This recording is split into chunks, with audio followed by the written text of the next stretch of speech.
जब कुरु वंश को नष्ट करने के लिए एक यज्ञ का आयोजन किया था, उस यज्ञ की ज्वाला से प्रकट हुई थी द्रौपदी। और जैसे ही वो प्रकट हुई, वो व्यस्त रूप में प्रकट हुई थी। तो इसीलिए उसका बचपन, पालन पोषण या फिर माता पिता का लाड़ दुलार, इस सब से वो वंचित रह गई थी। उसे कुछ भी नहीं पता था। द्रौपदी को नफरत के अंदर ही पाला गया था, जिसे कि एक परिवार को नष्ट करने के लिए ही बनाया गया था। छठी बात, काली का अवतार। दक्षिण भारत में लोकप्रिय मान्यता है कि द्रौपदी काली का अवतार थी, जो भारत के सभी अभिमानी राजाओं को नष्ट करने के लिए भगवान श्री कृष्ण की सहायता के लिए पैदा हुई थी। भगवान विष्णु 28वें द्वापर के अंदर भगवान श्री कृष्ण के रूप में पैदा हुए थे। काली देवी पार्वती का ही एक रूप है, इसीलिए उन्हें भाई बहन का भी दर्जा दिया जाता है। हालांकि द्रौपदी का जन्म अग्नि से हुआ था, लेकिन मुझे हैरानी होती है कई ऐसे यूट्यूब की वीडियो देख के जहां पर द्रौपदी के लिए, श्री कृष्ण के लिए काफी अनगरल बातें बोली जाती हैं। लेकिन यहाँ पर मैं आपको बताना चाहूंगी कि भगवान श्री कृष्ण, जो कि भगवान विष्णु के अवतार थे, और द्रौपदी, जिसे दक्षिण भारत में काली का अवतार माना जाता है, और काली जो कि देवी पार्वती का एक रूप है, तो इस नाते वे दोनों भाई बहन हुए। और उन्होंने जगह जगह इस बात की पुष्टि भी की है कि द्रौपदी ये कहती थी, इस पूरे संसार में जो केवल उनका मात्र है वो श्री कृष्ण है। द्रौपदी सातवीं बात, द्रौपदी को अपने पतियों पे भरोसा नहीं था। द्रौपदी हमेशा परिशोध के लिए चिल्लाती थी, क्या उसके 5 पति अपमान का बदला लेंगे या नहीं, क्योंकि धर्मराज युधिष्ठिर वे काफी शांत स्वभाव के थे। ऐसा तो नहीं है कि वे माफ कर देंगे, मगर इस संदेह के कारण वो अपने 5 पतियों को बार बार उकसाती रहती थी। और ऐसा ही एक और उदाहरण दिया जाता है कि जब उनकी ननद दुशाला के पति जयद्रथ, जब वे द्रौपदी को बेइज्जत करने की कोशिश करते हैं, तो उस समय भी धर्मराज युधिष्ठिर उन्हें छोड़ देते हैं, जान से नहीं मारते। अब जब 5 पांडव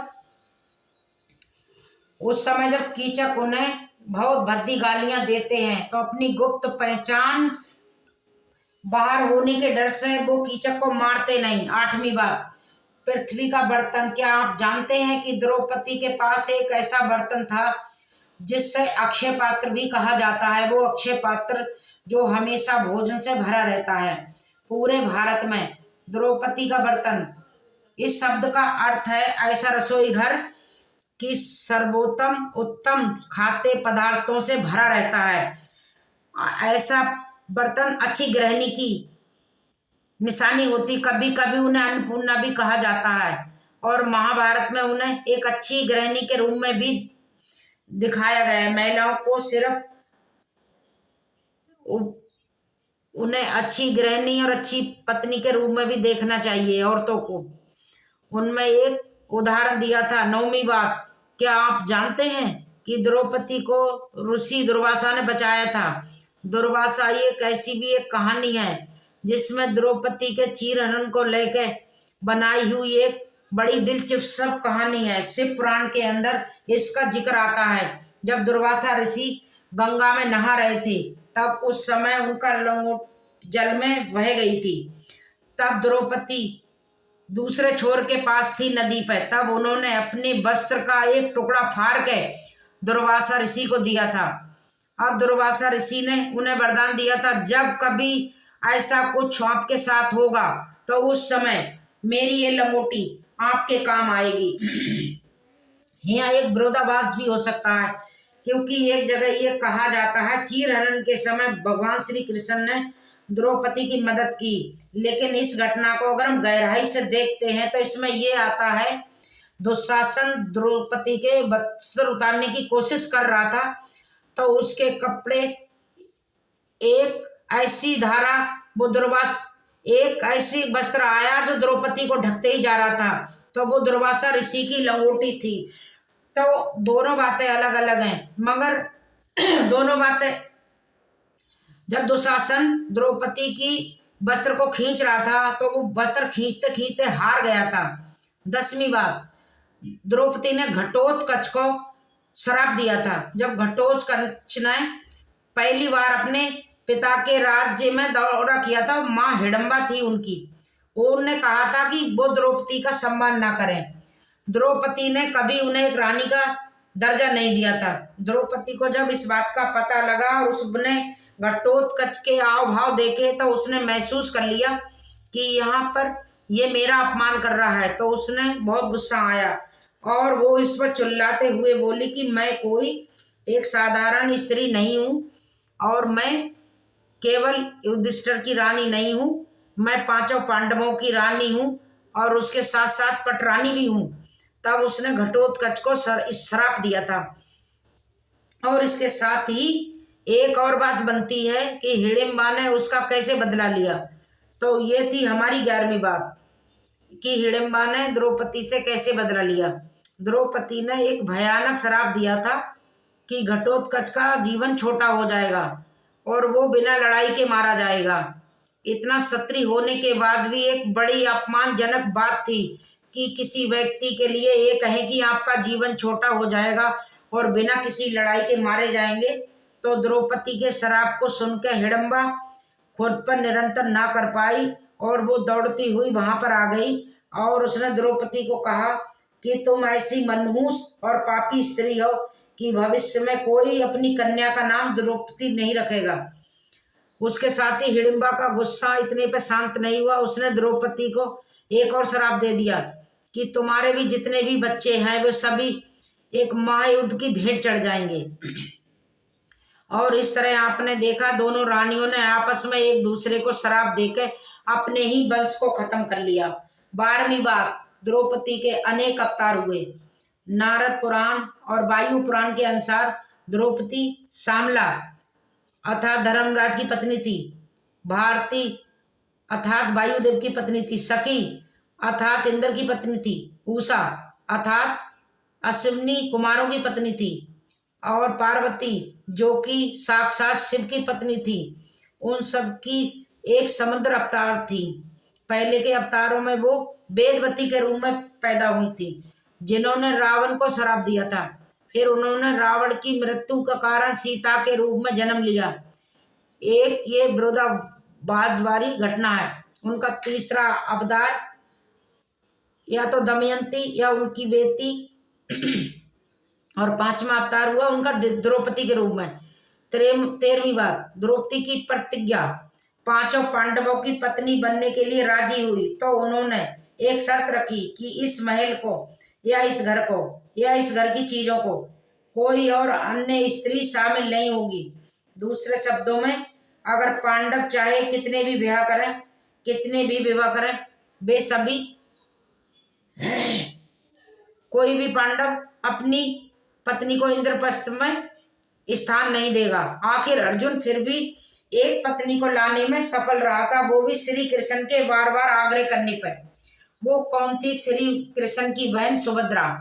और श्री कृष्ण की थोड़ी सलाह के कारण वह अर्जुन के हृदय में थोड़ा सा स्थान बनाने में सक्षम हो गई थी। 14वीं बात, दुर्योधन ने द्रौपदी के स्वयंवर में भाग नहीं लिया क्योंकि जितनी महाभारत आती हैं उनमें यह दिखाया जाता है कि दुर्योधन, शकुनी, कर्ण ये सब द्रौपदी के स्वयंवर में भाग लेने जाते, मगर असलियत में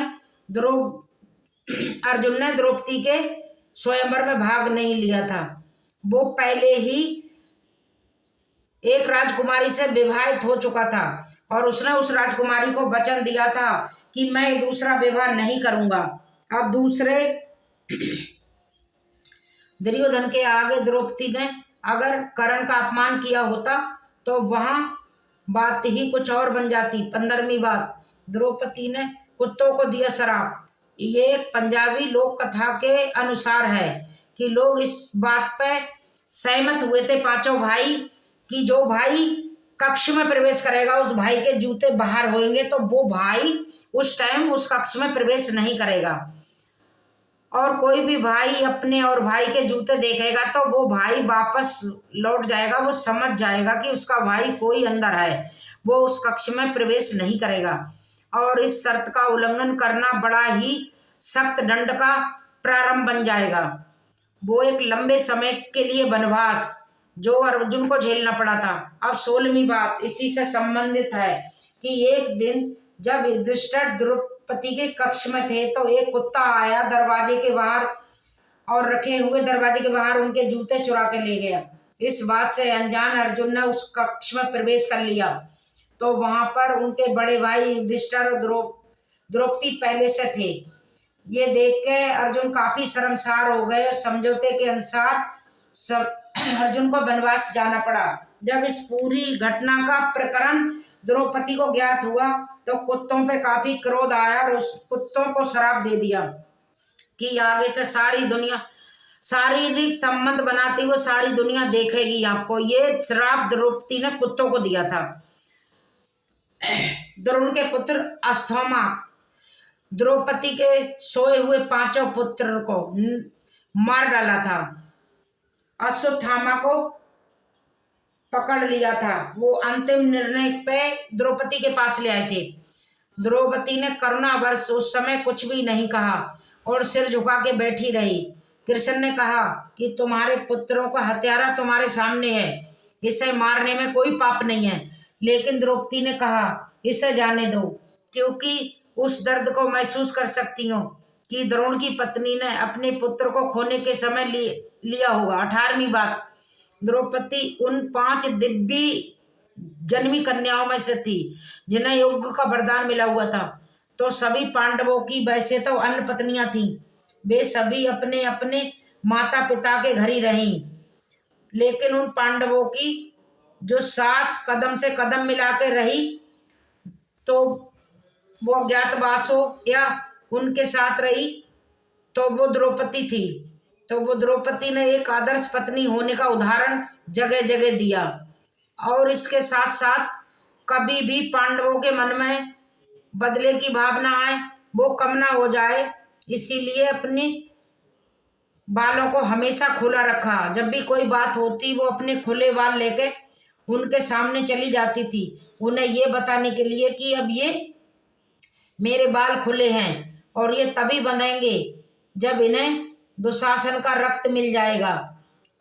तो प्यारे दोस्तों, ये 18 बातें थीं जो मैंने आपके साथ शेयर की हैं और आपको ये बातें मेरी अच्छी लगी हो, ये कथा अच्छी लगे तो आप कमेंट करना और मेरी वीडियो को शेयर करना और मेरी वीडियो को लाइक भी कर देना और मेरी वीडियो को सब्सक्राइब भी कर देना। हरे कृष्णा, राधे राधे।